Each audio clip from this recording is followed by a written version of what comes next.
What up, everybody? This is Johnny and Mike from the Vet Victory Podcast. We appreciate your support. Please like, share, and subscribe, and we hope you enjoy this episode. How's life been, man? Been busy. Been working a lot. I'm a truck driver now on the civilian side. So still doing that whole 88 mic thing back here in Houston. Okay. How you been doing?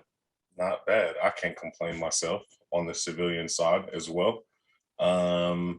Just going to school online and officiating basketball and umpiring baseball. Oh, dang, man, you busy. And playing that Call of Duty till 4 o'clock in the morning. and doing that. Did a little bit of that last night. All right.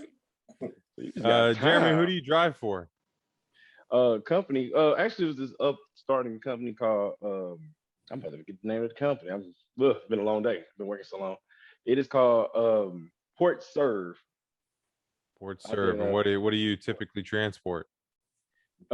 Normally containers. So that could be anything. It could be tires. It could be tuna. It could be it varies. Because if it comes overseas, I'm touching it. So are you local? Yeah. And sometimes I go like San Antonio. I just came from Shreveport from this morning. Like I said, I've been up since 3 this morning. So I'm a little tired.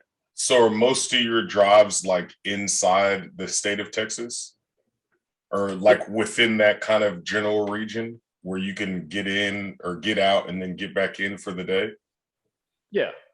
I drive a day cab. I'm not driving a sleeper. That was my last job, and I was doing that back then. Okay.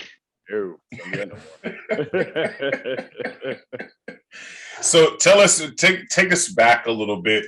Give us about your brief history on your military service, when you came in, when you got out, kind of what made you get out, and just kind of start us from there a little bit. All right. So I came in May 16th, 2008 at Fort Sill, Oklahoma. The reason I even joined was because I really ain't had nothing going on myself, and I kind of predicted that I was about to have baby number 2 with wife, and I was right, because like my first letter that I got in basic was like, "Dear Jeremy, guess what? We got another bundle of joy." So I was like, "Thank God!" Yeah, I ain't gonna lie. Thank God. I had fun in basic. That's actually one of my best memories that I had fun with, besides hanging 175th Cavalry and everything like that. Signed up as a 88 mic because I ain't gonna lie, at the time when I was 20, and I turned 21 at Fort Sill, by the way, I didn't want to go to war at the time, which was at war. And like my dumb ass joined the army and like, oh, okay, I don't want to go to war though, I just want a job. Yeah. And then later on, kind of like, I want to go to war, man. I want to shoot something, later on in life. On the inside, I'm not gonna sit there in front like I didn't. So at the basic, I went to, what was that? Fort Leonard Wood for my MOS training. At Fort Leonard Wood, I actually met Matthew Jacob Blow there, as a matter of fact. Nice. Yeah, I met him over there, and then it's funny, we get orders to go to Fort Campbell to be at 2nd Brigade, 175th/526 Delta Company. Death dealers. Say what? I said death dealers. Right, death dealers. So what made me want to leave? To be honest, man, I kind of got tired of I got tired of the politics, honestly, on some of the things. And I was like, man, I want my freedom back, and I want to be close, home. And in a way, it worked out due to the following year. So when I finally got out of active duty in 2013, February 2013, and what was it, June? Yeah, June of 2014, my father passed. So at least he could get to see his grandkids more often at the time when I came back for that 1 year. I was a civilian. So yeah, I just kind of got tired of certain things, with the military. With the army, it was I ain't gonna say it on y'all podcast. It's just gonna be very say it, man. Say what you got for, baby. Man, can I curse? And yeah. So to me, and excuse my French, man. So for you ladies and other people, man, the army. But she has to boom, man. It's like, man, that's what it was to me, man.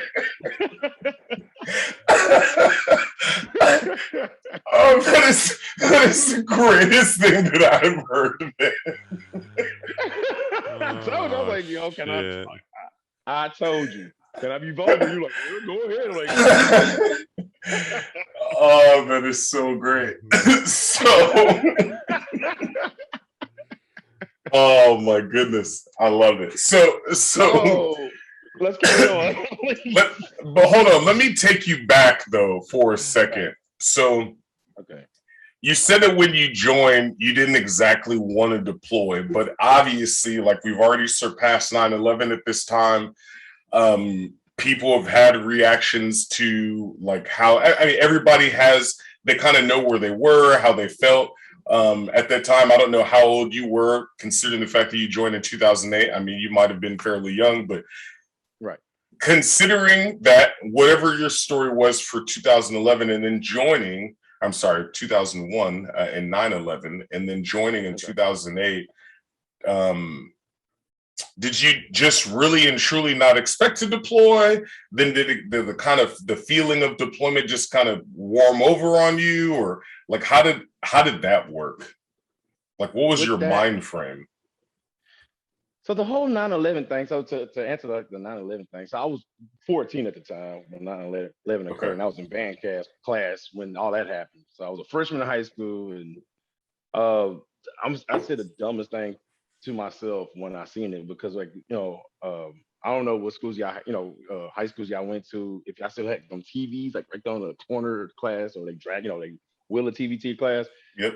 I remember my band class, it was like one on the top corner, and they just turned it on. It was no volume, no audio whatsoever, and I just seen this plane just did what it did, and I'm going, I ain't never seen that movie. That was the dumb thing I said. I'm like, I've never seen that movie before because they play movies or TV One. Right.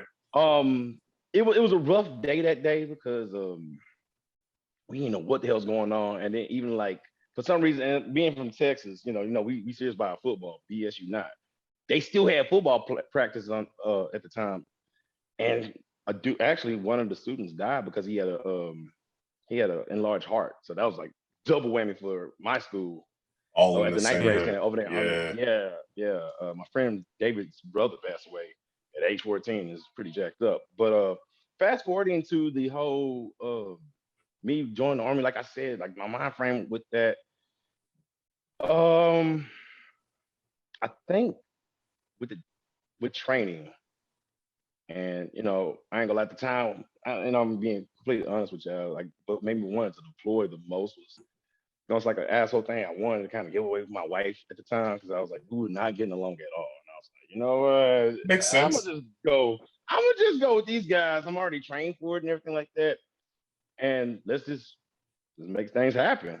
That was my mind frame to want to deploy. Right. After having the mind frame of not really joining the army to do that. Right. Because okay, so to fill in like a little gap in the story. So in 2007, I went for Thanksgiving with my wife's, I guess we stepsister's family, and her stepsister's husband came to me. He was a we call it medically retired Marine. Cool guy.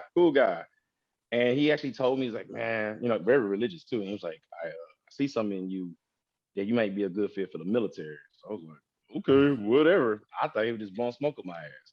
So a week later, I get a call from, and I still remember my recruiter's name, Staff Sergeant Sessions. This guy looked like Randy Orton, by the way. It was pretty cool. And at the time, I was living in Greenspoint, which is like far up north in Houston. Mm-hmm. The recruiting station was out there in Pearland, which is like way down south of 288. Way down, so yeah. Yeah, 288. And so, honestly, joining the military at the time, like I said, maybe number two was coming through, but really, like he was talking me into it, and I was like, I guess whatever. But I told him straight up, I was like, yo, I might just use this as a stepping stone. But who would have known that Brown would have liked it? Because I actually enjoyed it. That's why I was saying, like, it kept enticing me with it. Because I remember I was talking trash, and actually, you, sir, Mike, If I can call you that, it sounds You weird. can call me that. No, I please. can't. I can't. Please. No, No. please, Mike. It's Mike. Oh my God, that's weird. Because when I seen James, on me, something. Oh my God, it was like, please call me James. I was like, oh my freaking goodness, this is weird. This is so weird. But anyway, Mike actually re-enlisted me in Afghanistan. Me and Matt, because I was talking mad shit. Even Donahue and Gallegos was making fun of me. They was like, "Oh, clown, Tom, you tired of this clown shit, huh, Brown?" And I was like, "Yeah, I know. I had to swallow my own words with behind that shit because I re-enlisted Mike. He was the guy they re-enlisted me for another 2 years. Oh my gosh. How long totally did you stay in? But DD 214 says 4 years, 5 months active, and I did another 17 months in reserves. Okay. So how was the transition out of the service, getting into that civilian life, and then how did you settle in, if you will? So the transition, of course, honestly, I couldn't wait to get back to Houston, and I packed up a U-Haul, like straight up, that in the Jeep, and just came back to Houston. And I'm not gonna lie, so they had nothing lined up but going to CDL school. It's an actual seat. It's a school called the CDL school in Miami. You can Google it, you'll find the website. Yeah.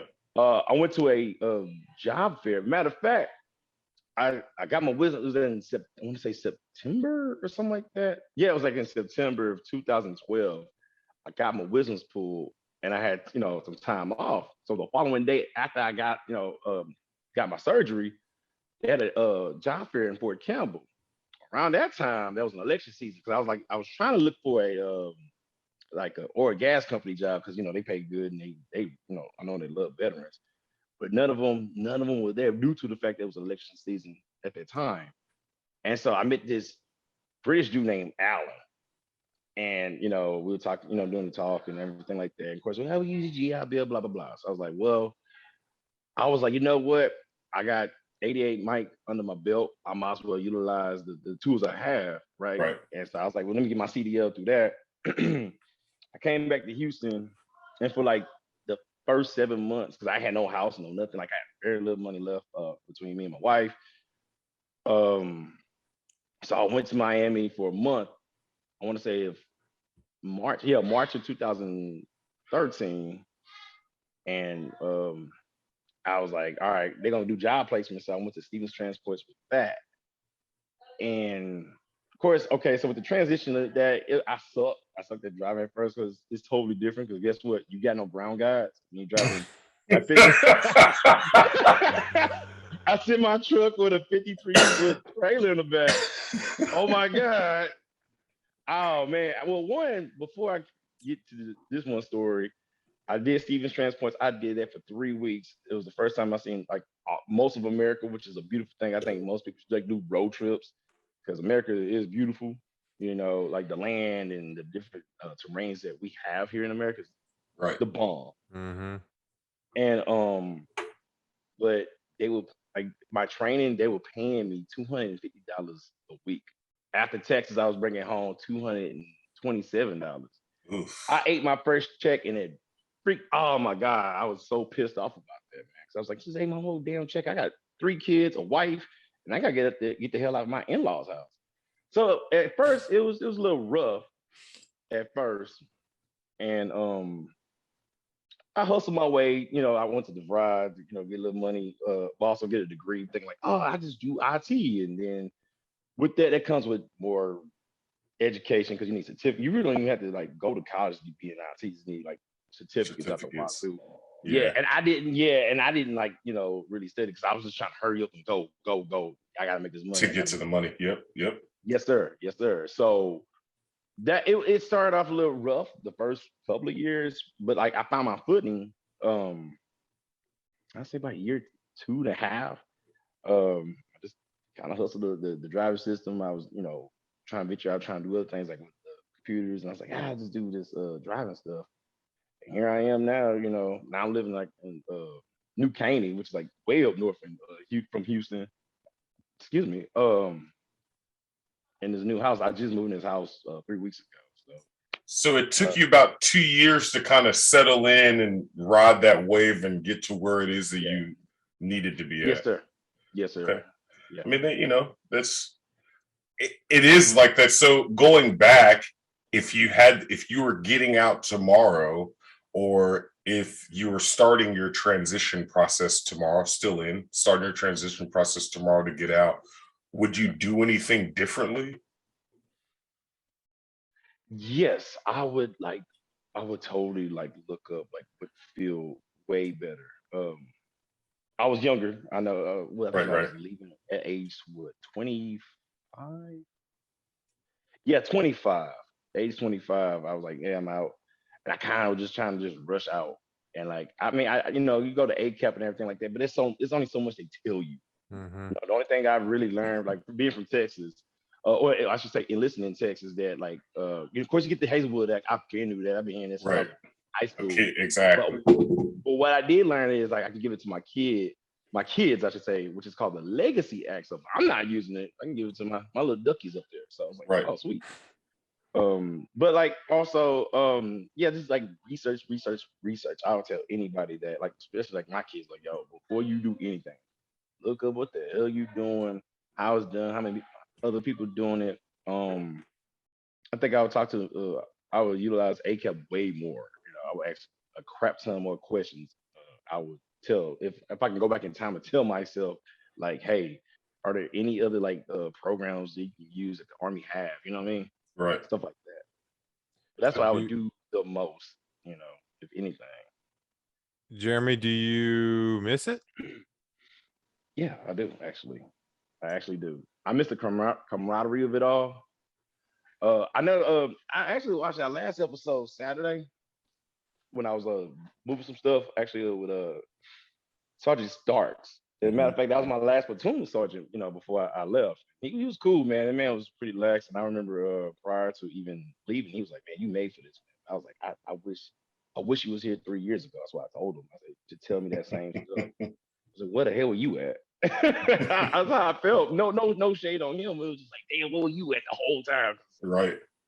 It was great. And you were captain at the time, Mike, and you wasn't around. So I was like, damn, you at the office. Yeah, I think I'd moved up to brigade when you got out. Shit. Wow. But I do miss it. But like I noticed that was like back in 2012 that I know they were transitioning. I knew the war was dying down a little bit, and they wanted smart soldiers, which was good because they wanted more education, which I'm totally behind that 100%. But when they started doing that no hazing shit, I was like, uh-oh, y'all turned to mad trash, man. Y'all, and like I'm not saying like punch it to the face and like everybody like semi-pro, Andre 3000 and Will Ferrell and all them. I'm not saying that shit, but it's like, don't smoke a private. Sometimes you need to smoke a private from time to time. I was one of those privates that I didn't, when I first got in as E2, like okay, for example, I came late, and like that was because I wasn't prepared. But sometimes you gotta give them that motivation, like, hey man, think ahead. You gotta think ahead. You gotta move. You gotta be 15 minutes prior, 10 minutes prior to, because if you on time, you're late. If you're early, you on time. Right. I learned that from the Army. Yeah. For sure. His example. So I'm not gonna name the sergeant who like screwed me on my PT test back when I was, young private. Well, one thing I was good at on all the PT tests I have taken since, the very first one was push-ups. Because it took me 4. I'm not a PT. I wasn't a PT stud when I was 20, 21. And like it took me 4 to finally like, hey, you can go now. You can leave basic. And ever since then, I was the man, PT, to just do what I need to do. I'm not saying I'm Mr. 300. No, right. Like I said, this one sergeant in Delta, he kept recounting some of my push-ups. I'm like, I'm pretty good at push-ups. Well, I failed the push-up section of it, and I will mention this sergeant who got me right. At the time when I was in there, back in 2009. It was Sergeant Jefferson, distro platoon. He was my squad leader. And he's like, you failed the push-ups. What the hell are you doing? He's like, that's all we do here. What are you doing? He said, you know what? I got you. I'm gonna square you away. He say, and this is clever. This is some clever thinking. I love how people get real creative in punishments. He goes, so every time I come through the door, if I come from one room to this room where you at, you're gonna give me 10 every time. I said, God damn, 10 every time you come through? Like we gotta go piss and come back. You know what I'm saying? Or the platoon sergeant call, you come back. I gotta do this over and over. And I think actually the most times like that he did that to me like that, and like when I'm sitting in one room twice, so I'm not like crying over it. Right. But it made me very proficient on my push-ups for sure. So to sit there and go, well, you can't do that. That's hazing and everything like that. Let me ask this question since you brought up hazing, and I'm a firm believer that not all hazing is bad. I don't know if that's right to say on here, but I do think that, like, especially in the Army, there are certain levels of things that I think that you should still be allowed to do. Hazing to hurt people, I don't think is a good deal, but push-ups, a little smoke session here and there, I honestly think should be allowed, and I think that most people need it. But do you think that in your military life and your civilian life, in regards to learning and just trying to be better at whatever it is that you're doing on both sides of the spectrum, do you think that that a little bit of that motivational encouragement could have helped you along your path a little bit faster in the civilian life? Or do you think that you see areas, currently or like since you've been out? And do you think that I don't know how much you may actually work with other people, that some of that military style encouragement could actually be utilized elsewhere outside of just the military? I tried it one time. Not saying like get down, find some real estate. No, I didn't do that. I remember. I think it helped because I worked with a lot when I first got out, and like outside of the truck, and I did like some other jobs too, right? And I worked with a lot of young people, man. It was prima donnas. I was like, what the hell's going on? Like, it feels weird being like older than some people working there, in some places. So I was like, oh shit, I used to be that guy. Right. I remember the supervisor told me to tell these guys to get ready for Monday. And like I was like, hey guys, can you four dudes go, get the pallet jack and get these pallets worth of boxes worth of like computer monitors, whatever, and get it set up for Monday. They stared at me like a deer in headlights. And I turn on the Army. So I say, what the fuck? Am I speaking Japanese? Go get that shit and bring it right here. They call HR so quick Monday. Oh my God. And I didn't get in trouble. My supervisor got in trouble. And because I was like, and like, he looked at me like a puppy dog, man, because he was like the nicest guy, my supervisor. And I go, oh my God, you in trouble? He said, yeah. I go, dude, write me up. Just write me up. That was unprofessional of me for sitting there cursing those young dudes out. But it wasn't me telling the order. It was my supervisor who was like, hey, can you get some people? Because I was doing other things too around the shop. In some cases, yeah, I do believe fully answer your question. Because sometimes, man, look, people are just hard-headed. I'm gonna be honest with you. People are freaking hard-headed. Sometimes a little smoke session or just a little yelling at can help just a little bit. I'm not saying like call them out the name or anything like that. Right. Disrespectful, but sometimes all that talking gets old. Like you're grown. Come on, let's be grown.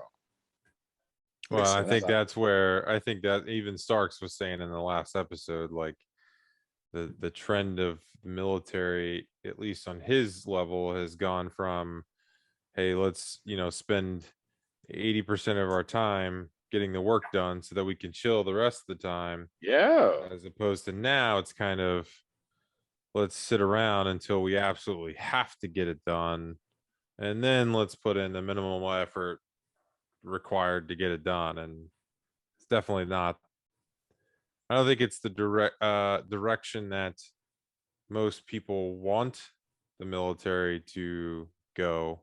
Right. But I do think that society as a whole on the civilian side has a huge amount of pressure on military leadership in the direction that we go, because of the fear of some type of litigious retaliation, litigating and suing somebody. And I mean, you can't even get a hot coffee at McDonald's without, somebody suing them because it's too hot. Yeah.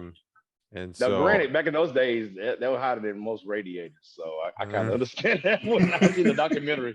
I'm not gonna lie, it was like 250 degrees. I'm like, that's hotter than a truck radiator. Holy shit! Let's. I hey, know what you're talking so about, though. I know what you're talking about. for so you were out, you got out, you're a veteran, right? Yeah. What has it been like being a veteran that has served and that has been in those environments of continuous deployment, and then coming into something that has now you're in a career field that is a civilian truck driver, Right. and you may or may not encounter somebody else in your first off, you probably on the road, you may not encounter other coworkers very often. I don't know, I'm making an assumption there, but No. You're right. You're correct. so what has it been like being a veteran in America as a whole, in society, and at your company? Um. Do you feel valued as a veteran, or do you feel like you being a veteran no longer matters? Depends where you go. To be honest with you, to answer that question, some some places really don't value that. Some don't. I mean, I've heard. I don't know how true this is that they get a tax break for hiring veterans. So it's like, oh, okay, I'm just a tax break for these guys. I'm not asking to be, to be treated special because, oh yeah, I fought for your country. Nothing like that. But there are some people that that do respect that I've met over the years of being civilian for the last 8 years actually, outside of active duty, and I don't. It's not all the time that you get that respect of like that guy did some stuff. Holy moly, Right. now as you think, like it was back in the day. Now, granted, if some people do find out that you're a veteran, they'll tell you thanks for your service, and I'm like, thanks for your tax dollars. You fed my kids. Thank you. Because to me, it was a job that I actually enjoyed. Though, don't get me wrong. When I was in it doing the stuff and like when stuff was good, yeah, I was like, you know what, I enjoyed it. That's why I'm saying it's like it's not a love hate thing, but it's what I said prior. Because I enjoyed it. The camaraderie. Hanging with you guys, all that stuff. Do you I regret think getting out? I wouldn't say regret getting out. I just missed it. It was like I ain't gonna lie, man. It was like a good drug because I was trying to find that high in certain workplaces, dude. I Let's couldn't. let's I couldn't. rephrase that question. So maybe you don't regret getting out, but if you could go back, would you stay in longer than you did? If I could restart, because I wouldn't. I ain't gonna lie. For reasons I wouldn't go back currently. Right. But if I can go back in time, I probably because even my wife was like, oh man, you should stay. But I'm like, but you ain't doing these push-ups, so like, why are you pushing me to stay? But to be honest with you, yeah, I would. And I'm not bashing my wife. Don't you think I'm bashing Right, her? right, right, right, right. These are real conversations I would have. Like, you're not doing these push-ups. Like, dude, you gotta understand the bullshit I deal with from time to time. Um, I would push young 25-year-old Jeremy to stay a little longer. To be honest with you, Okay. to see stuff, but I would probably be just I probably would grit my teeth. Part of the reason why was because like I said, why I left was like it'd have been unfair to my family because I was starting to feel like, and I'm not gonna put his name out there till y'all talk to him or whatever.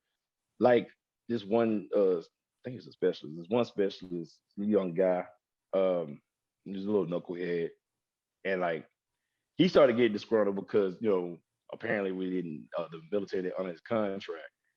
But even First Sergeant Nunnery at the time, who was our first sergeant then, was like, "Don't worry, wait till we get back to the states. We're gonna honor that part of your contract, but you gotta chill out." So I was starting to get disgruntled about certain things um at one point because it was like I seen certain people get certain things who would I ain't gonna lie, who was shitbags. And I ain't gonna lie, I wanted to leave Campbell. I wanted to do more. Right. I was really hungry for that. Like I was enjoying the leaderships that I was getting, stuff I was getting with Distro Platoon. Mike seen it. He granted me opportunities. Working with like Sergeant Patterson, Q, and other people. Man, I was enjoying doing that stuff. Kind of I don't know what happened. It just kind of all the fun just kind of went away. And I seen a lot of politics, and I was like, I can't do this. And I remember Sergeant Harris told me prior to me leaving, I should have listened to her too. It's politics everywhere you go, right? And I was like, yeah, whatever. At least I get to have my freedom. Fuck it, I'm out. That's how I feel like, to be honest. Yes. But yeah, I would try to push my younger self to do it. But like I said, like what y'all was talking about the last episode with Sergeant Starks, I feel the same way. That this generation, like our kids generation, I really don't like them. I don't. They're privileged. They think we owe them, and it's like, oh, I want to do this, but I want to hand it to me on a silver platter. And I'm like, fuck, it doesn't work like that. It doesn't. You got to bust your balls. You got to work. You got to put time in. Wake up early. Do this. Do that. Quit being a prima donna. Mm-hmm. And I've seen I resonated so much with your last episode when he said that stuff, because I've heard Matt Blow. He said the same thing. Me and him still talk. He calls me. Right. And like he checks on me, and I love him for it. He told me the same thing. He told me a sergeant major had to call an MPs to stop this rowdy private. I was like, he didn't skull drag this guy?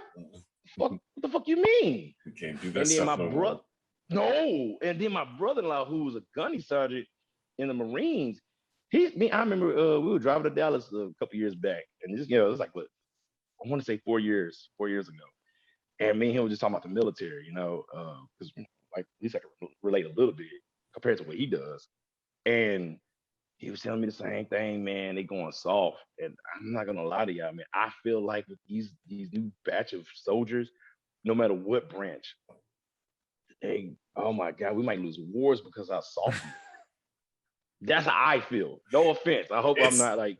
No, it's funny that you say that, because I've honestly kind of thought the same myself. Like, how do we maintain being the world's greatest fighting force if the generational shift makes us softer and softer each go round? You know what I'm saying? Like, how do you still maintain that same level of fight that we've had for years on end? And I think at some point it's got to drop off somewhere if the quality of people drop off, if you will. Yeah. And I can't even really say that like the quality of people is deteriorating in a sense, because some of those jokers are still coming in with college educations. So typically they'd be looked at by others as still quality people. Like, you have something that you're bringing to the table. You're just mentally not maybe built the way that we were built when we first came in, or the generations before us. Maybe it's their values or what they value. I'm kind of looking at all that good jazz. Yeah. Well, Elon Musk will tell you that having a degree is education. It does not mean you have intelligence. Yeah. So, which I firmly believe. Oh yeah. Especially now, where, not to diminish degrees, but I won't just say that having a degree makes you a smart person. It just means that you managed to play the college system and the college game, and you got through, including me, and including a lot of other people out there who, maybe were an athlete and didn't have to get a specific degree to get paid in the corporate world, because they're going to go make millions of dollars as a professional athlete or whatever. So to your point, there's I think there's a quality issue, and there's also a society pressure issue. And let's, I mentioned this with Sarah Massey's episode. The Army has a very big trust issue right now with the American people, and it's going to take a long time to get it back. And the Fort Hood Oh incidents, yeah, some of the other boy. incidents Ugh. that we've had, Right. it's from a public image, doesn't look good. And Yeah. so from a um, public image standpoint, the Army's got a lot to do to try and prove that trust again, and to get to a point where you have regular everyday people who feel honored and excited and willing to join the military because it serves a noble purpose, and it's a very honorable thing to do. And I'm not going to say that's not the way it is now, but I can Right. see where people think that maybe the perception is that joining the military is nothing more than a job to do because you don't have anything else to do. Or when we were super deployed, it was just, hey, let me go get into some action and see what happens. But now you don't have that. So now No. how do we get back to bringing people in as a profession of arms for United States Army and the other branches? So yeah, you mean, That's a darn good question. why did you get out of the reserves? Or did the reserves not give you a break from that? Man, they're playing, in my opinion, they were playing catch up from active duty. Like I remember like the what was that, AR regulations about like hair. We already talked about that. I remember we talked about that back in like 2013. And I'm hearing the same regulations again to these batches of soldiers, including me, in 2014. And I was like, what? Y'all just now talking about that? But honestly, I don't know. We just kind of smoke and joke, to be honest with you. That's what I seen. We really didn't do a lot of So you just didn't feel army any army. reason to even continue doing it? Yeah, exactly. It was like, damn, man. I tell a lot of people. I actually, when I do talk about the military with people, I say I recommend you just because I did it. I feel like I did it backwards. Some people do the reserves and then they go on active duty because like you're like, oh, I like this, and like join. Some people go to reserves just to go to college. That wasn't my goal. It was just part of my first enlistment contract. I didn't really read it. I'm not gonna sit there in front like I did. Like all I Right. seen was the Army Batman symbol, period, and I was done. I like, I'm sorry, I'm right here, and that was me. Hmm. And I had to fulfill those obligations with that, and that's cool. Hey, you live and you learn. As long as you learn, that's what I say. No, because I've done all the cool stuff with you guys, in active duty. I just wish I'd have done. Actually, I wanted more. I was hungry for more to kind of move around because I remember seeing a couple of guys that came from Korea.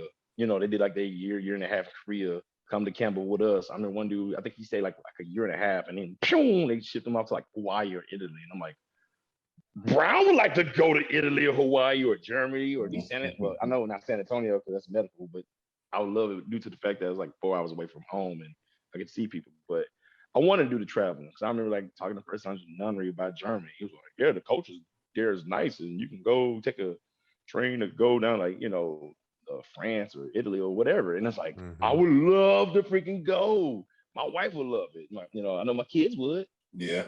And and I was just stuck in Campbell, not doing much. I wanted to do that other deployment. I was so kind of bored actually. That and like I enjoy. I ain't gonna lie, I enjoy deployment, but at the same time, whilst being there, it kind of sucks because you lose your luxuries of being an American, as in like weekends off. you Yeah. know, Yeah. I know that sounds silly, but No, not at all. yeah. Um, because I think, and I tell people like, they probably think I'm crazy, which I know I'm a little crazy, you know, uh, what I say about this. Um, Deployments was, well, I only went to one, to be honest. I'm not gonna make it sound like I'm Billy Badass, but while deployed, I seen the difference between overseas and garrison. It was more relaxed overseas due to the fact that well, we at war, so you can't just have everybody on edge all the time. But also, I now, as time passed, prior to deployment, then deployment, and even afterwards, I learned it was like, okay, we do need training. Like I say, train how you fight, or that old phrase. I go, oh shucks, I get it now, I get it. But even like the wise words from Sergeant Perry, he was rough around the edges. But I will say this: I learned this one thing Army or being a soldier is not a job, it's a lifestyle. And he wasn't bullshitting when he said that. I followed that when I was in the army. So in your transitional process, like as you've been out, you've been going through the VA system, I would assume at some point in time, you probably may, hopefully you're still in it, getting what's rightfully yours. But are there any like resources out there that you wish you knew about? Is there anything that you feel that you haven't been educated on? Is there something that you would say that more soldiers in their transition process need to pay attention to? Yeah. I'm gonna be 100% honest. I'm just now trying to mess with the VA system. I know I haven't really messed with. The only thing I messed with VA was like the housing and schooling. But now I've been talking to this one counselor that I met through another soldier who had like this Fort Campbell jersey, and those guys are pretty cool because they'll tell you exactly what you need. Like just morning, I ordered my medical records so I can get started or Yeah. get benefit. Right. Yeah, yeah. And I messed up because Saturday I got my BD 214 yet again. I had a trillion copies in my closet right now. But and I said, oh shucks, I pressed the wrong button. But yeah, to get my medical records so I can, talk to somebody because I'm going through it, mentally in a way. I don't It's know, give my important. attitude. Yeah, and so many people, even like uh James Fountain, he told me he'll help me out. And I love that we still have camaraderie, with one another.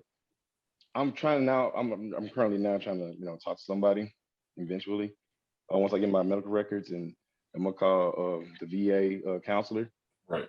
He said he know people. So he can like fast forward you. So I would say network, network, network with your fellow veterans slash if you just meet, sometimes you just find a person like say at the grocery store, for example. Or the way I met this guy named Leon. I went to this place called Puree, which is a restaurant out in Kima. And like he just happened to have a jersey on. It was a 101st jersey. And I was like, yo, I ain't never seen that. And we started talking. And he was like, hey man, what's your percent? We just kind of just rapping it, just rapping. And next thing I go, I don't have none of those benefits. I never use it because I'm so scared of the system because I don't like wasting my time. I've heard all the horror stories. At times I feel like I'm not worthy, which I don't know if you've heard that before. Because I know a guy who actually died twice.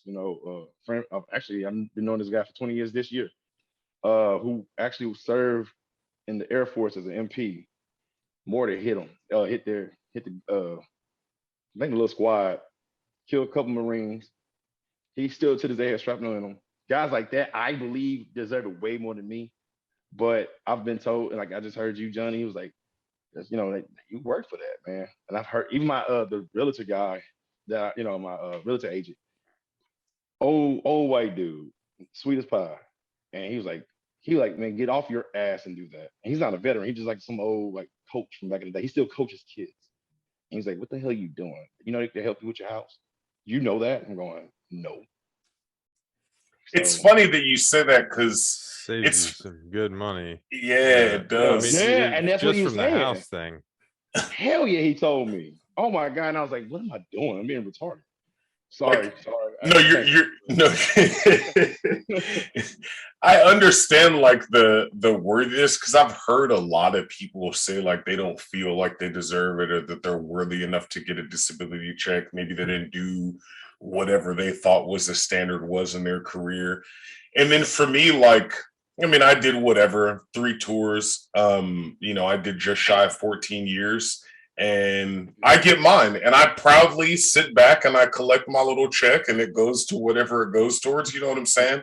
And I have buddies of mine that are in the civilian sector who've never served and they'll laugh. We make jokes, you've got it easy, you collect a fucking paycheck every month that you don't even really work for, whatever. But it's like, I did 14 years to get that. And though I might not have as many problems as other people have, like that's still 14 years of your life that you're not going to get back. And it's spent very differently than somebody who worked a normal civilian corporate job for however long.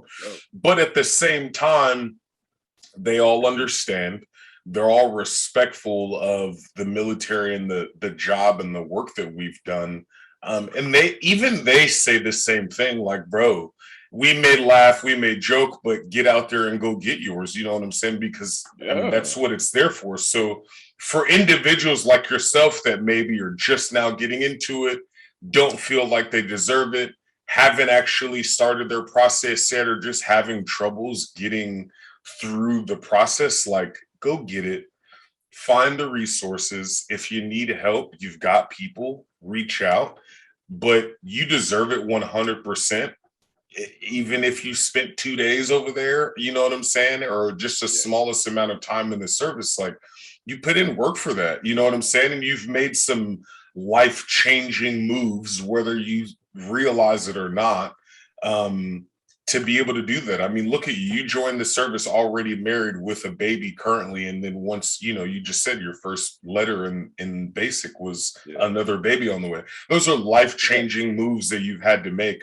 You deployed with a family. You know what I'm saying? You singularly went out there on your own, but your family still had to deal with that. So you're not just recouping yourself, but you're also recouping that to your family for the rest of your life. You know what I'm saying? So definitely, man, get out there and go get that stuff, dude. Do not feel too ashamed or too proud or that you're not even worthy of it. I mean, because we're all worthy of it, in my personal opinion, man. Thank you.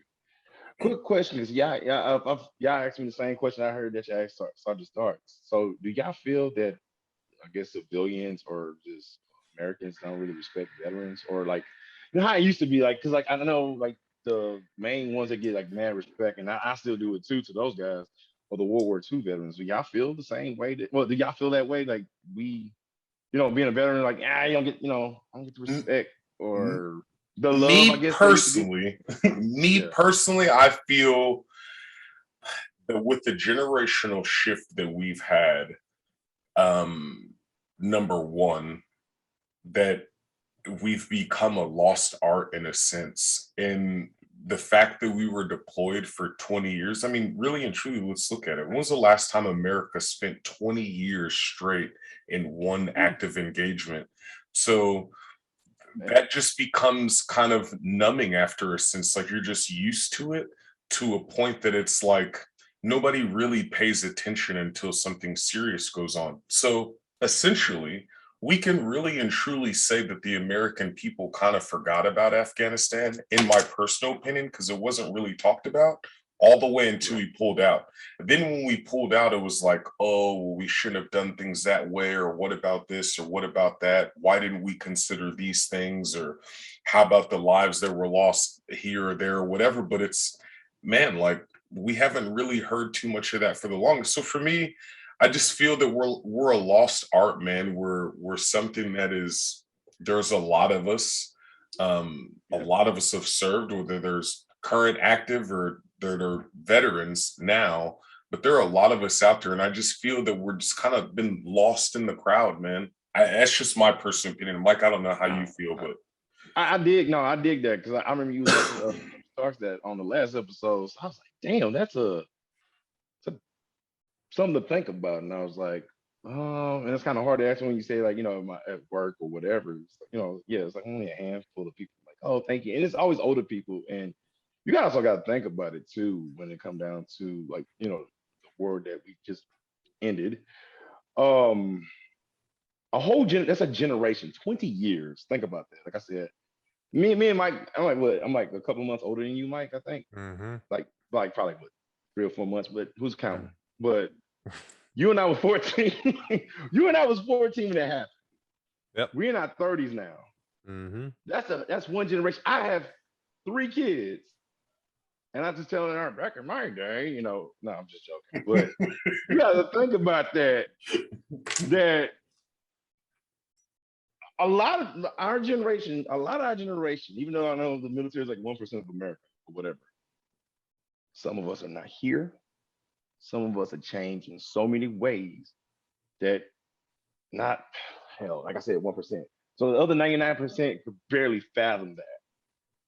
Our kids, lucky them, and get to have like the luxuries of our hard work. That's why I was like, man, look, I did that for y'all, so y'all don't have to do it, and I pray they don't have to do it. not yours, not yours. I'm looking at the camera weird.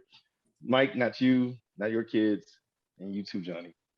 And that's what we did that for them. You know what I mean? And that's that's mind-boggling to me. There's a whole freaking generation that's pretty much basically traumatized from that. Whether it be not just soldiers, whether it be what happened on 9/11 or the kids who've seen 9/11 join, and that's us Yeah. doing all that. So I get what you're saying, and like you said, yeah, it's kind of you kind of desensitized. Like 20 years of same action over. It's watching reruns over and over again. Oh, something happened in Afghanistan. Something happened in Iraq. Yeah. Something happened in Iraq. Oh my God. It's like watching Pluto TV, if you ever like look at that or whatever. And I have mine on Hell's Kitchen. So I see the same episodes of Hell's Kitchen the same like the different times. I was like, dude, I just watched this episode this morning. You know what I mean? When I turn on the TV, be like that. So I get what you're saying. And yeah, it's kind of weird like nowadays. It's like that generation, our kids' generation is so desensitized to so much stuff. Yeah. It's scary. Well, I think it's an inclusion thing too. I mean, at the end of the day, it's not always just about the generational aspect, but it's just the inclusion of the fact that, like you said, less than 1%, and you're out, and then now you're around your family or wife, kids that maybe they were there when you deployed, but they still don't get it. And then you're around coworkers who you're talking about normal everyday stuff, and at no point in that conversation will, oh yeah, you remember that time when we were in Afghanistan and you know, Captain Lawrence made us go, you know, kick body bags filled with water and food out of a Blackhawk. Like yeah, I remember that. That was fun too. You don't have anybody to have that included conversation with. Yeah. And it so, is weird. and I think that's why even today you'll still see Vietnam vets and Desert Storm vets or Korean War vets that have their hat on. It's not, you know, to your point, okay, I don't get very many people that say thank you for your service because they don't know you're in. I don't know that it's that they want that. I think they just want to talk about what their experience was, or just talk about that with somebody that may understand where they're coming from. So I think it's an inclusion thing. So that's the reason why we asked Starks that. We've pretty much have asked everybody that because Johnny and I both have experienced it. It's the reason why I went back into the reserves after getting completely out. Like I was out active duty, I was completely out, and it's the reason why I went back into the reserve. So that's why we asked that, because it's a weird space. It's just a weird space. But to your point now, less than 1%.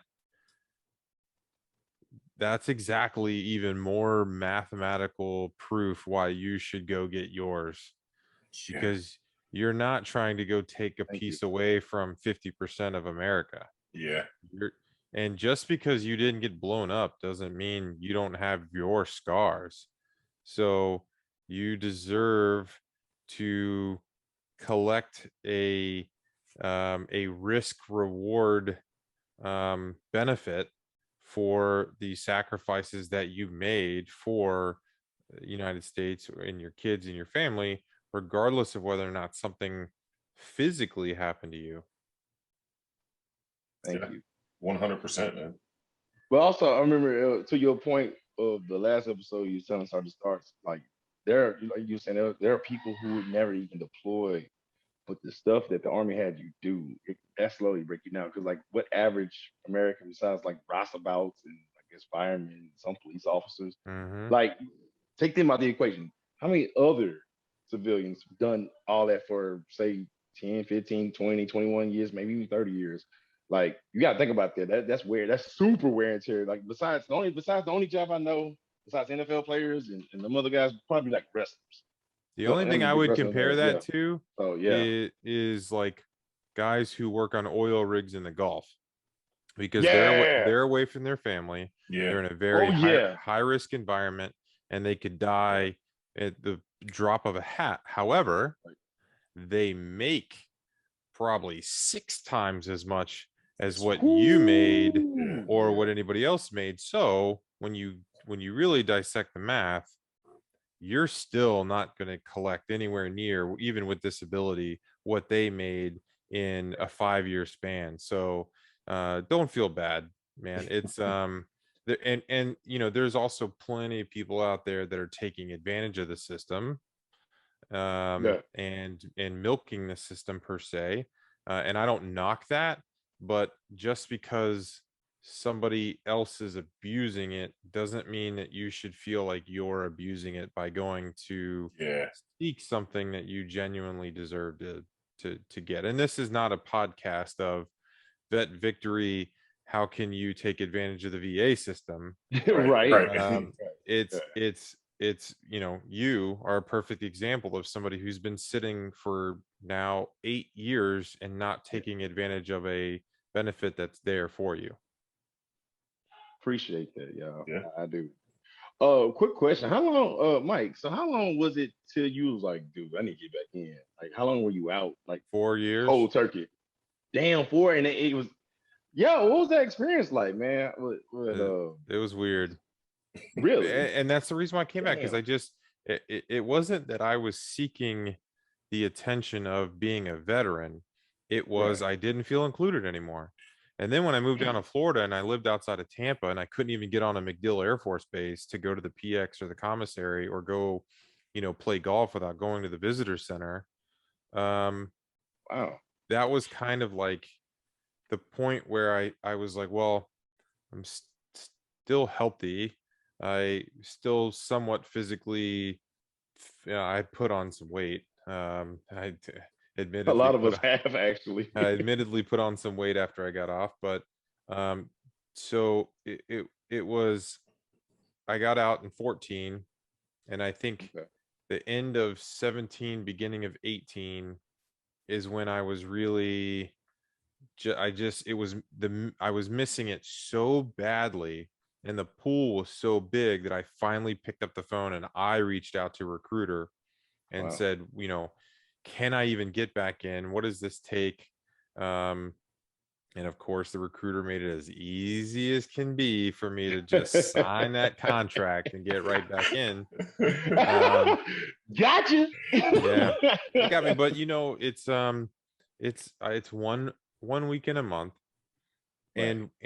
and because of what I try to do on the civilian side, I force myself from a financial budgeting standpoint to not touch my reserve pay, and whatever TSP allows me to put in there for retirement, that's what I put in there, so that if I make it the full retirement, so and at this point I'm over halfway there, then whenever I'm 60 and can start pulling retirement, or leave for kids or whatever, there's a nice little nest egg for somebody, whether it's me or my family.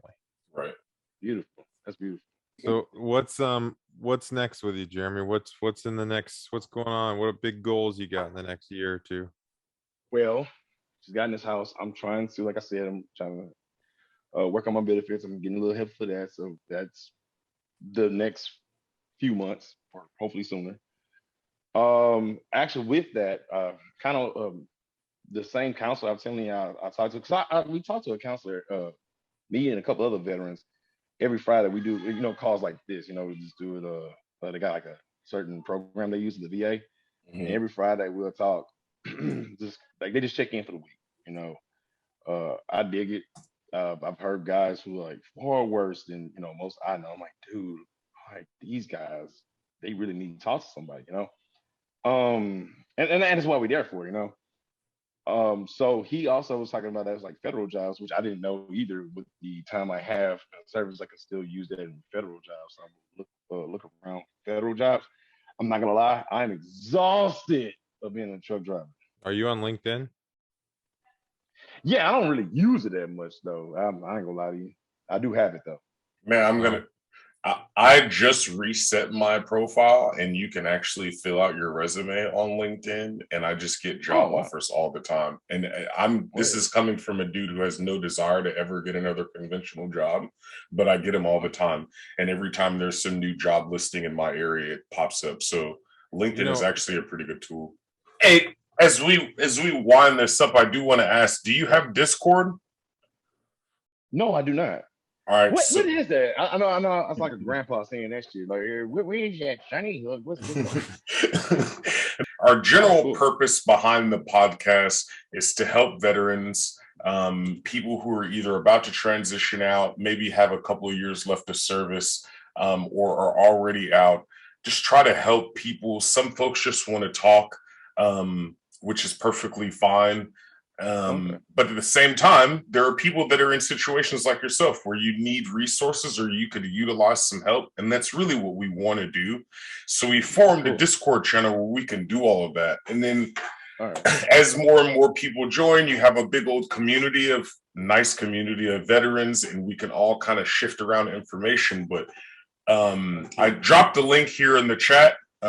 If you could definitely get added on, and join the chat. I will.